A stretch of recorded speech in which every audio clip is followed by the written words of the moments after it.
Maybe a time when you weren't a good father or a good mother or a good brother or sister, or you were a bad child, or you didn't do a good job, or you lied, or you were dishonest, or you stole.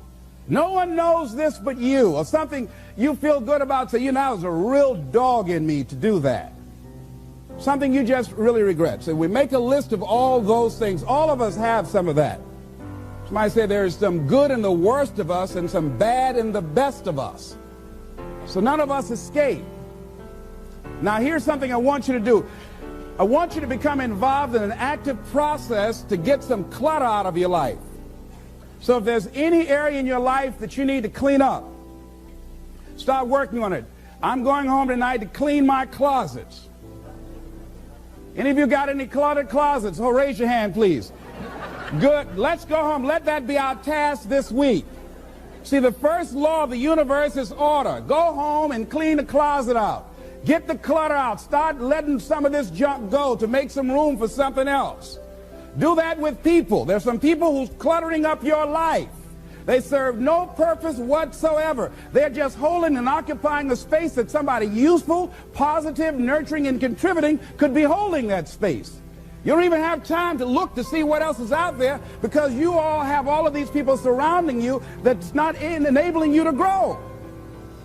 So look at what is it I need to get out of my life. Just start cleaning this stuff out.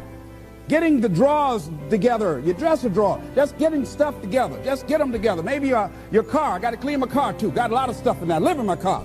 You know, can't put anything in my trunk. I got all kind of little things back there. 2 of my children back there in the trunk, you know. Everything, stuff everywhere. So I say, hey, let me just get this together. See, whatever you have in your environment is a reflection of your consciousness. So you got all that chaos there. That represents some disorganized, cluttered section of your mind. So let's get all that out of there, all right? Work to get that out, clean that up. Anybody that you feel very strongly about, have some negative feelings about, let's look at some good reasons to forgive them. Number one, you must try and see what has happened or see things from that other person's point of view. Let's look at it from their point of view. That's one area. That's number one. Then number two, holding a grudge hurts you. It doesn't hurt them. So just for good health and peace of mind, let it go. Any feeling of resentment or anger or hatred is called to me the load of bitterness within. Every thought that we entertain produces a chemical in our brain that impacts the body's immune system. And besides, this person you're hating, they probably are not even aware of it. If someplace having a good time, don't even know you're really hating them. You've turned up the steam, gone from dislike to hate, intense hate. And here you are killing yourself, making yourself vulnerable to various types of illnesses, putting yourself in bad health. And I say that person is not worth your sacrificing your health or 1 minute of peace of mind. 1 minute of anger robs you of 60 seconds of happiness. So decide it doesn't matter. Let it go and experience the dignity and the magnanimous sense of character of being big enough to move on and get on with your life. Letting it go so you can grow. Next step. Lack of self-acceptance. How does it show up? How does it manifest itself? See, all of us have greatness within us. But when you don't come to grips with your greatness and you don't work to develop it, if you're not seeking it out, if you're not finding where it is, if you're not trying to locate it, if you're not experimenting with your life to try and find out what fits for you, I'm saying that you're positioning yourself to be a miserable person, an unfulfilled person. How else do we do it? Procrastination. We just put things off over and over and over again. Why? Because we haven't accepted it. We don't feel deserving. We don't feel that we're good enough. So we sabotage ourselves by not ever taking care of business. We get real busy doing a lot of things where we don't have any time. Well, I'll never forget Og Mandino in the book called University of Success. He said many of us never ever discover our greatness because we become sidetracked by secondary activity. We start doing so many things, we just give our time away until we don't have any time for ourselves or any time to do the things that we want to do. And every time you put it off and move it back, oh, I'll do it one day. Oh, yeah, I'm going to get to it. I'm saying to you that one day you look around and there goes a year, there goes 2 years, there goes 3 years. So if there's something you want to do it now. Do it right now. Don't put it off. Start right now where you are. There will never be a perfect, ideal time. Whatever you have going for you right now, that's enough. Work on that idea. Work on it, work on it, work on it. Another way in which it shows up, and that is that because of the relationships we form, people we have around us. Thinking about two guys. Larry Littles, he went to Bethune-Cookman College. He was a football player at Booker T. Washington High School, where I graduated from. Larry ended up playing for the Miami Dolphins, became an all-star offensive guard. Great guy. Larry really wasn't the most talented guy in that position at Booker T. Washington High School. There was a guy named Willie Covington that was far more talented. He was stronger physically. He was faster. But Willie Covington never, ever made it out of high school. Why, Les? He started running with the wrong crowd.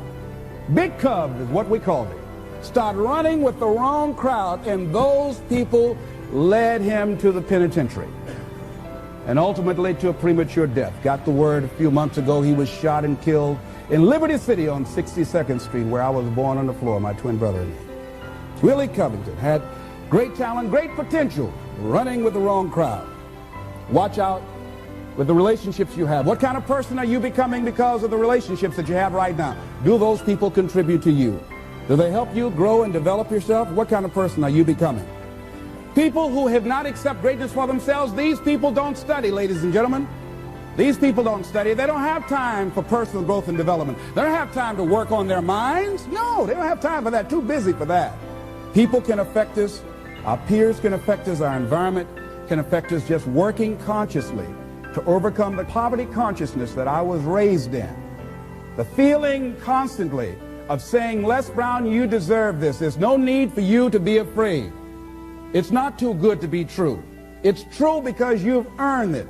The old-fashioned way, you have worked for it. But every once in a while, it comes up when I least expect it. My heart starts beating fast. And I start questioning myself and doubting myself. And I have to catch myself. You've got to be consciously conscious. So let's look at how we can begin to evaluate our self-esteem, our self-approval. Number one, to determine the height of your self-approval, it's important that you evaluate yourself, because you know you quite well, but it's almost impossible to do it totally by yourself. You must get some caring feedback. Find somebody close enough to you that has observed you or been around you that you value their opinion, and ask them, how do they see you? How do they rate you in terms of your self-esteem? And then compare what you have with what they say. See, there are things many times that people can see in us that we can't see because it's a blind spot. If I were to be talking to you and my breath is offensive and you don't tell me, and then I go around, not only do you know, everybody else around here knows. And then when I'm walking toward people, they say, oh, Les, I'll be right back, you know. And I don't know why people say, well, Les, we thought we wanted you to come to the party, but you can't come. Now, all you have to do is just tell me, say, Les, you need to gargle with some ammonia or something, you know? Have you ever smelled someone's breath and didn't tell them? Raise your hand if you don't. So we all have those blind spots. We have those areas of our lives that we need to get some caring feedback. We need some coaching. We need someone to let us know that. And now, why don't people just volunteer that? One, they don't want to hurt your feelings. One, they don't want to embarrass you. But see, there are some people you know they don't want to hear it. They're going to argue with you. They're going to become defensive. If you're one of those people, just decide to shut up and listen. Next thing is a good barometer to check out how you feel about yourself is how well you handle compliments. When someone pays you a compliment, can you handle it well? Lady was coming down the hall. They said, oh, what a beautiful dress you have on. Oh, it's nothing. I caught it on sale. Nothing. No, I didn't ask you, did you get that on sale? I just said it's a beautiful dress. Can you handle compliments well? That's a good barometer about your self-esteem. Can you handle criticism well? Can you give criticism? Next thing is, what are your expectations? What do you expect to get from life? What do you expect to get from your business? What do you expect to get from your relationships? What is your ideal day? What is it that you expect from this experience, this trip, this journey that you're involved in? People that have a strong sense of self-approval, they have high expectations for themselves and from life and from others. See, a lot of people don't expect much from life. So they don't shoot for much. They're not preparing for much. A lot of people are just showing up in life. A lot of people just get up in the morning and they go through the day, they go to the job just to pull a check down, watching the clock coming in. So you want to be a different kind of person as you forward your life. You want to get something out of this. If you're going to do it, it's worth your time, your energy. You've got some expectations from this. I do not let people waste my time. Someone want to meet with me, excuse me, what is this dealing with? I want to get to the bottom line. Because if it does not measure up to my expectations, I'm not going to invest my time. I don't have the luxury to waste time. I'm expecting some great things from life. And so I have to spend some time working on myself and developing myself. So examine your expectations versus your wishes. Some people wish they could do better, but some people expect to do better. Where are you on that?